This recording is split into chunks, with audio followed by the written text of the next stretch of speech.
범죄 심리학에서는 사람이 저지를 수 있는 범죄의 끝을 살인이라고 합니다. 그리고 사람이 계속 악으로 치닫다가 연쇄살인을 저지르게 되는데 이것을 악의 끝이라고 말합니다. 그런데 말입니다. 그런 관점에서 볼 때 세상에서 가장 큰 범죄는 집단학살, 제노사이드입니다. 잔혹함의 끝, 제노사이드. 인류는 역사 이래 분쟁과 다툼, 그리고 전쟁으로 많은 생명들이 희생되었습니다.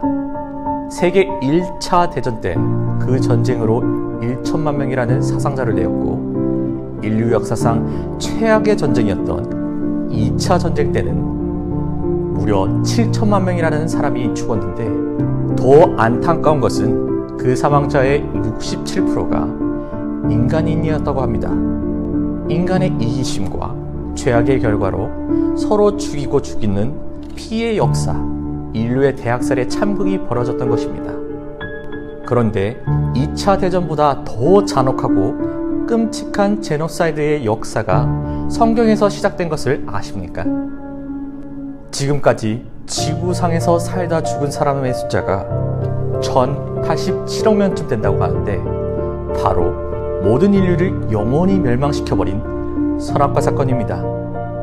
특정 나라와 민족만 해당되는 것이 아닌 모든 인류가 대대로 사망하는 대가를 치르게 된 것인데, 이것이 지상 최대의 대량학살 사건입니다. 그렇다면 하와라는 한 개인의 잘못된 선택으로 시작된 죄가 왜 온 인류에게 전가가 되고 그 죄의 값을 대대로 치러야 하는 것일까요? 하나님은 지으신 사람에게 에덴 동산의 모든 것에 대한 자유를 주셨는데, 선악을 알게 하는 나무의 열매는 먹지 말라, 내가 먹는 날에는 반드시 죽으리라며 엄격히 경고하셨습니다.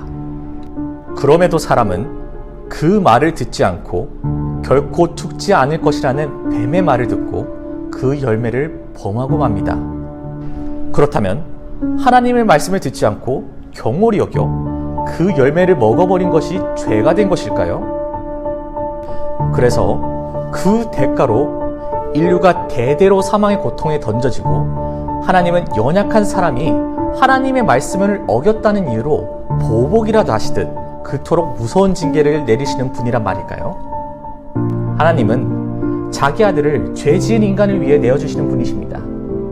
오른뺨을 때리면 왼뺨도 대주라고 가르쳐 주시는 분이 자신의 말을 듣지 않았다는 이유로 온 인류를 대대로 학살하는 잔인한 일을 하나님께서 하시겠습니까? 그 선악과 열매는 온 인류를 죽이고 영원한 멸망에 이르게 하는 진짜 무서운 치사량의 독이 들어있던 것입니다. 불행하게도 아담과 하와가 먹은 독은 그 자손에게 대대로 유전이 됩니다. 마치 자식이 부모의 유전자와 형질을 가지고 태어나듯이 우리 속에는 태어나면서부터 죄의 독이 본질이 되어 우리를 끌고 다닙니다. 그래서 사도 바울도 오호라, 나는 공고한 사람이로다, 이 사망의 몸에서 누가 나를 건져내랴 라며 괴로워하였습니다. 다윗 또한 내가 죄악 중에서 출생하였으며 어머니가 죄 중에 나를 잉태하였나이다 하고 자신 속에서 강하게 역사하는 사망의 독 때문에 고민하였던 것입니다. 그러나 우리를 위해 보내심을 받고 죽을 죄인들의 사망의 문제를 단 한 번에 해결해 주신 분이 우리 예수님입니다. 이 썩을 것이 썩지 아니함을 입고 이 죽을 것이 죽지 아니함을 입을 때에는 사망을 삼키고 이기리라고 기록된 말씀이 이루어지리라.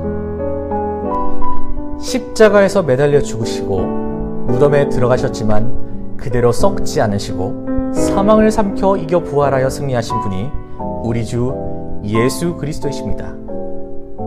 이제 우리는 예수님의 사망을 이기신 승리의 사건이 우리의 승리가 되도록 해야 합니다. 그런즉 사망은 우리 안에서 역사하고 생명은 너희 안에서 역사하느니라. 우리 안에서 예수의 생명이 들어오셔서 역사하시면 사망의 죄가 떠나갑니다. 그러기 위해서 생명의 영이신 예수님을 우리 속에 오시도록 모셔드려 영접해야 합니다.